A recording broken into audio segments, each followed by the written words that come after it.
Welcome back to the deep dive. Today, we are strapping in for a journey through time. A pretty big one. Yeah, a huge one. We're going right to the foundations of English literature to look at the tectonic plates that shaped it. And we're basically comparing two completely different worlds. Exactly. The cold, harsh, alliterative world of Old English on one side. And on the other, the much more colorful, rhyming, cosmopolitan world of Middle English. Our mission today is really to boil all this dense history down to one single pivotal moment. It all comes down to 1066, the Norman Conquest. Before that date, you have one kind of literary DNA. And after? After, you get a radical transformation. Language, themes, style, everything changes. If you want to understand why Shakespeare sounds like Shakespeare, you have to start here. Okay, so let's unpack this journey. We're going from warrior heroes battling monsters in mead halls to knights pursuing courtly love. It's an almost unbelievably rapid cultural evolution. So let's start at the beginning. The Anglo-Saxon Foundation, the Old English period. Right, which runs from about 450 AD right up to that year, 1066. So what's the world like then? Well, first you have to get the historical context. This is after the Angles, Saxons, and Jutes have settled. Power is really decentralized. So no single capital city for literature. Not at all. It's flourishing regionally in places like Northumbria, Mercia, Wessex. But the core foundation culturally is the warrior culture. And that's all built on one single ideal, isn't it? This idea of comitatus. It's absolutely key. And comitatus is, well, it's more than just an army. It's a sacred bond of loyalty, a pledge between a lord and his fighting men. They feast together, they fight together, and they die together. It's the engine that drives all the early literature. And the language itself, Old English, is purely Germanic. It would sound completely alien to us today. And into this warrior culture, you have Christianity starting to filter in. Slowly, yes. It really takes hold after St. Augustine arrives in 597. And that mix, that tension, is what makes the literature so incredible. That tension is so powerful because you have Christian ideas of salvation and eternity, but that underlying pagan fatalism never really goes away, does it? Never. Yeah. They had this almost oppressive belief in fate, in wired. Wired. Right, and you see that conflict play out thematically. A poem like The Seafarer might end with a little prayer, but 90% of the poem is this deep dive into the crushing reality of loss, of hardship, the cold loneliness of exile. The tone is just profoundly elegiac. They weren't writing happy stories. No. They were documenting suffering, the lone hero enduring a world that is fundamentally cruel. It sounds emotionally exhausting, constantly facing loss, and this idea of wired. No wonder the big themes are heroism, warfare, and just this overwhelming sense of exile. And that struggle dictates the very sound of the poetry. This is where it gets really interesting because stylistically it's nothing like modern poetry. It's unrhymed. Completely unrhymed. It relies on a heavy, stress-based Germanic beat. So the mechanics of it are crucial. The main structural tool is alliteration, not rhyme. Exactly. Every line is built around, say, 4 heavily stressed syllables. And the sounds of those syllables have to match. They have to. And to manage that rhythm, you have to have a pause, a hard stop right in the middle of the line. The caesura. The caesura, yes. It splits the line in two. And this whole structure was designed for oral performance, for chanting in a mead hall.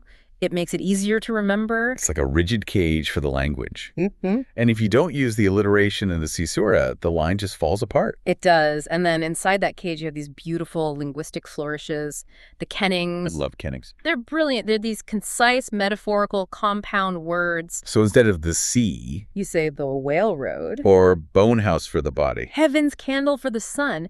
This isn't just flowery language. It's a code. It immediately signals that you're in this high-stakes, heroic world. and the ultimate example of all of this has to be Beowulf. It has everything. The hero, the monster Grendel, the loyalty, the comitatus, all of it structured through that powerful alliterative meter. It is the literature of the internal struggle against external fate. And we should be clear, this was a highly developed system. We have the first named English poet, Caedmon. We have King Alfred the Great sponsoring sophisticated prose translations like Pastoral Care. He was actively trying to preserve and stabilize this tradition. He tried. But all of that structure, that alliteration, that whole Germanic worldview, it just hits a brick wall in 1066. A very, very hard brick wall. The arrival of William the Conqueror wasn't just a political change. It was a cultural and linguistic catastrophe for the Anglo-Saxons. So what happens right after? How did this reboot the entire literary DNA?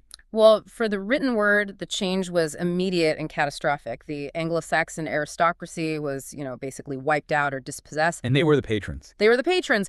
And the monasteries, which were the centers of learning, they either lost their funding or were taken over by new Norman abbots. Who spoke French? And prioritized Latin. So the people who knew how to write that complex Old English verse, the scribes, the poets, they suddenly have no audience and no one to pay them. The tradition doesn't just fade away, it's actively suppressed. Wow. And we shift immediately into a trilingual society. The center of gravity moves from the local Anglo-Saxon court to the new Norman feudal court. And for the first time, you have 3 languages all operating at once, each with a specific job. Right. You have Latin, which stays the language of the church and of serious scholarship. Then you have French. Anglo-Norman French, specifically. That becomes the language of power. The court, the law, the government, the new aristocracy. If you wanted to get ahead, you spoke French. And poor old English, what happens to it? English survives, but it gets demoted. For about 200 years, it becomes the language of the common people, the farmers, the laborers. And during that time, it starts to evolve, absorbing thousands of French words. That's a critical point, isn't it? Mm. It was suppressed politically, but it survived just by sheer numbers. Absolutely. There were just too many English speakers for it to die out. But its status as a literary language just plummeted. I've heard that great example about the food. Yes. The French-speaking lord in the kitchen is talking about beef and pork and poultry, Words we still use for the cooked meat. while the English-speaking farmer is out in the field dealing with the cow and the pig and the chicken. That says it all. The language of refinement comes from France, but the language of the actual work stays English. And that massive influx of French vocabulary is what transforms Old English into Middle English. Culturally, the shift is just as huge. We get the feudal system, obviously. But for literature, the two enormous imports are chivalry and, maybe most famously, courtly love. Right. So the hero's main goal is no longer just achieving fame before his inevitable death. No. Now the knight operates under a sophisticated external code of conduct. And his main motivation isn't killing a monster for his lord. It's earning the approval of a highborn lady. Exactly. The focus shifts from the lone warrior's internal honor to the knight's external social code. And this brings us into the Anglo-Norman era, where we see the complete dominance of a brand new genre, the romance. A genre full of adventure, quests, magic. A total contrast to the grim elegiac tone of Old English. But wait, isn't that a step backward? Are we trading the raw, authentic heroism of Beowulf for these flowery, sometimes silly codes of courtly love? Does it lose its power? That's a great question. It certainly loses the intensity of that Germanic fatalism, but what it gains is narrative complexity, psychological nuance even. Okay. The romances offered escapism, idealism, a world where the right ethical code can actually save you, unlike the Old English world where we're always wins.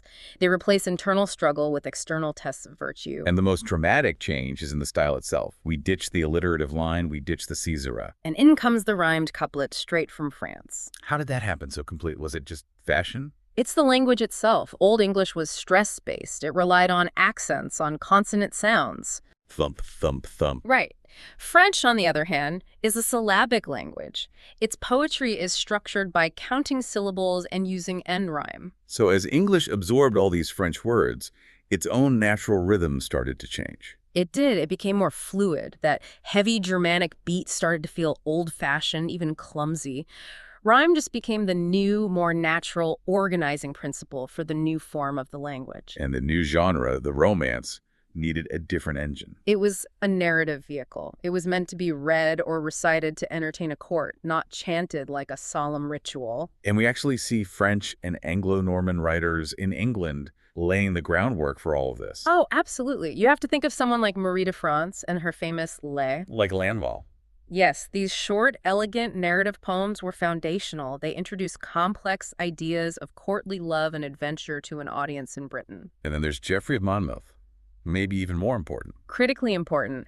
His Latin work, the Historia Regum Britanniae, that's the book that really introduces the whole detailed legend of King Arthur to Europe. So the matter of Britain was basically codified and popularized by the new French-speaking establishment. That's right. It's incredible. But we also see English starting to fight its way back. It starts adapting these new forms for itself. Yes, we get early Middle English romances like Kinghorn and Havelock the Dane. And these are so important because they show the native language taking that French template, the rhymed couplet, and using it for stories about native or Scandinavian heroes. It's a blend of the new style and some of the old heroism. And you mentioned works like the Ormulum, too. Which is key because it shows English writers trying to create a standardized spelling system again. It's a sign that the language is slowly clawing its way back to respectability. So if we connect all the dots, what we have are two fundamentally different literary systems. Born from two different societies and two different languages. On one side, you have Old English, the literature of internal struggle, fate, the Germanic bond, structured by alliteration and kennings. Focused on the lone hero, enduring.